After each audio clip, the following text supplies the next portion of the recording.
Hello everyone. For the month of September, I'm here focusing on the pollinators in Peoria. What better place to come to talk about pollinators than with a farmer? I'm here with Bob McClendon from McClendon Farms in Peoria. So hello Bob, how are you? Hi, how are you?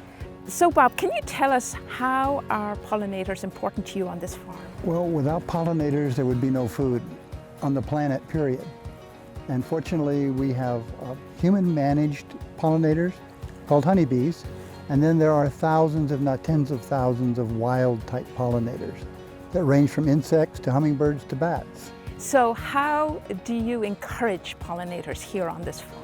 Well, this is an organic farm, so we're not using any toxic insecticides or pesticides that would harm any pollinators. So being the fact that we are organic, it's very conducive for pollinator populations here at the farm. We're standing here in a shade house full of, I wish you could smell it, fantastic smelling basil. I notice a lot of honeybee activity here on the basil. What are the plants that you find really attract honeybees or pollinators on your farm? Well, any plant that's blooming that has pollen and nectar, or one or the other. Some plants only have pollen, like our date palms. They have pollen, but the female trees don't have any nectar. So the bees will use that pollen and other pollinators as a protein source. And then everything else that we grow, vegetables, when they do bloom, most of those have some nectar and pollen both. Apart from insects, do you have any animals that help with pollination, or birds? Well, hummingbirds are good pollinators. In the way of mammals, bats actually do some pollinating at night of certain species. If somebody in Peoria wants to encourage pollinators around their home, around their property, what are some steps they could do?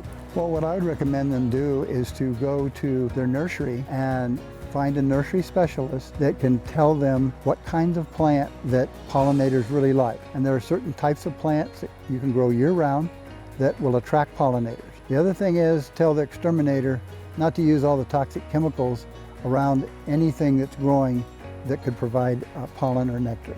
And McClendon Select does farmers markets year-round, and you can go to our website, mcclendonselect.com, and see where our farmers markets are. Okay, thanks so much, Bob, and thank you for listening in.